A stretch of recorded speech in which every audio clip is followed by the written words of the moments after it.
that's bright red, if you had a spot that was bright red, it would show me that you were hitting somewhere. It's not necessarily trouble, but that's when things start to shift. Yeah. Like you can even see, right yeah, even right here though it matches, so that shows me that that's okay. But even if you see the dark yellow, we're right under. So that shows, you know what I mean, it's right under the red.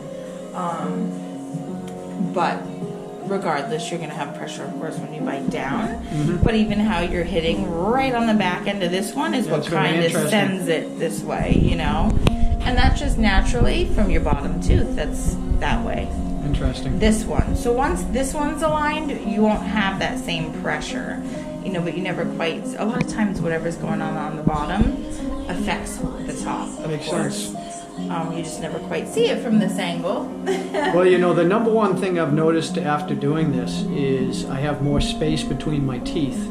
So less food gets trapped there.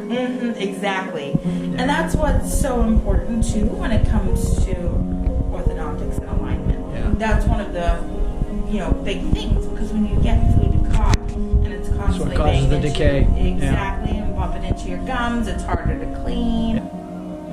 They're pretty close to good. Yeah, it was the two front teeth that were the real noticeable ones from the original. But even notice how the one on the right looks longer? Yeah. Like a hair longer.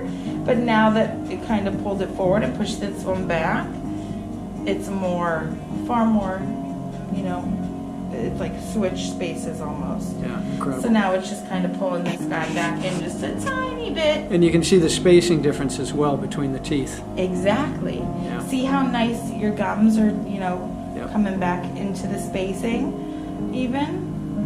Because now actually, you can see this gap right there. Yeah. You see it right there. Exactly. Yeah. But yeah. So I don't know if that's good or bad. No, I mean, it's just because your teeth are